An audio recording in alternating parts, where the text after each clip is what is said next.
Now on that Hochul-Biden event, the governor was watching in Washington as President Biden announced his executive order to put new restrictions at the border. It comes as the asylum seeker situation remains a key issue both nationally and specifically in New York City. New York One Washington reporter Kevin Fry filed this report. Republicans have left me no choice. Joe Biden taking the wraps off a long-anticipated executive order, imposing new restrictions on the southern border. Doing nothing is not an option. We have to act.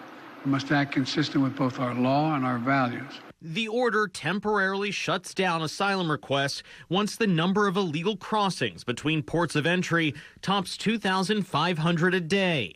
The move comes as immigration continues to be a top issue heading into November's election, especially in New York, where leaders have grappled for months now with a surge of asylum seekers. Governor Kathy Hochul and New York Congressman Tom Suozzi were both on hand at the White House for Tuesday's announcement.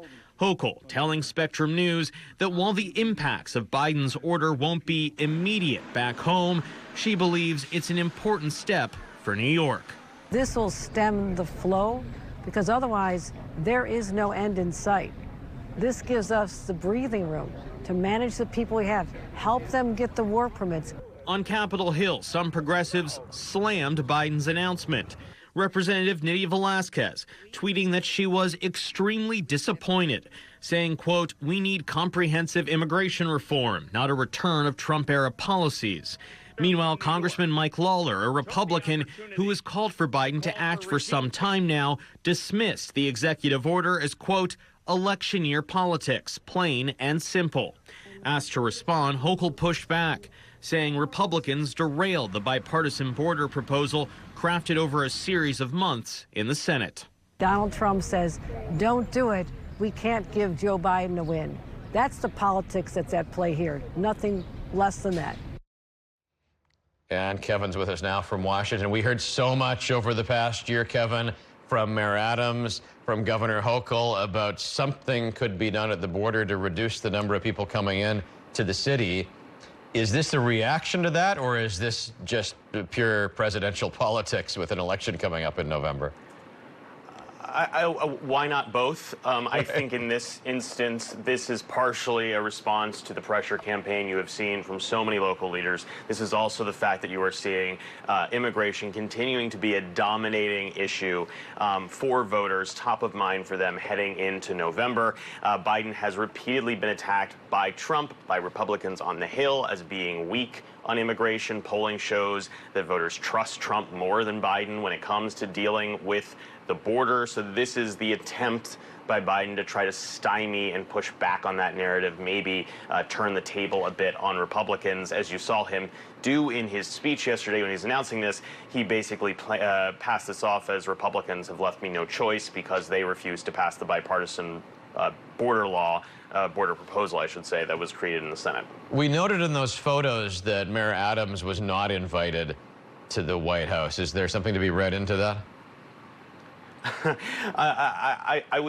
I don't want to say one way or the other, but I will say that at least in the last couple months, there has certainly been a transformation from the era when you saw Mayor Adams basically describing himself as the Biden of Brooklyn to being somewhat of an antagonistic force against Biden, going after him kind of publicly and about his handling of the border situation, as opposed to how Hochul has navigated this, which has been, yes, some publicly pressuring the White House, but also working behind the scenes.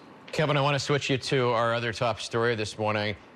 Governor Hochul didn't publicly say much about congestion pricing when she was in Washington yesterday. We wonder whether there were some private conversations, and we wonder the extent to which she is being pressured by members of the congressional delegation, because that seems to be what is behind what I've been calling a trial balloon this morning, where they are getting it out there publicly. What if we put the brakes on the June 30th congestion pricing implementation date? I think, Kevin, the fear is that that is an issue that works against Democrats. They are seen as the ones who have been pushing this through. Would this be enough to derail some of these congressional campaigns in tight districts? Well, let's step back and look at it from the larger perspective here, which is that Congressman Hakeem Jeffries is obviously the top Democrat in the U.S. House. He wants to be Speaker of the House. And he still is remembering from 2022 how New York, in part, cost Democrats control of the House of Representatives, in no small part because of those districts that are in the suburban areas around New York City, in the Hudson Valley, on Long Island. So in other words, folks that would have to pay the congestion pricing toll if they're driving in to lower Manhattan. And so there is some consternation you have seen, particularly from folks like Congressman Pat Ryan, who is the sole Democrat trying to hold on to one of these competitive seats, who has been railing against the implementation of this and the way the tolling recommendations have been laid out.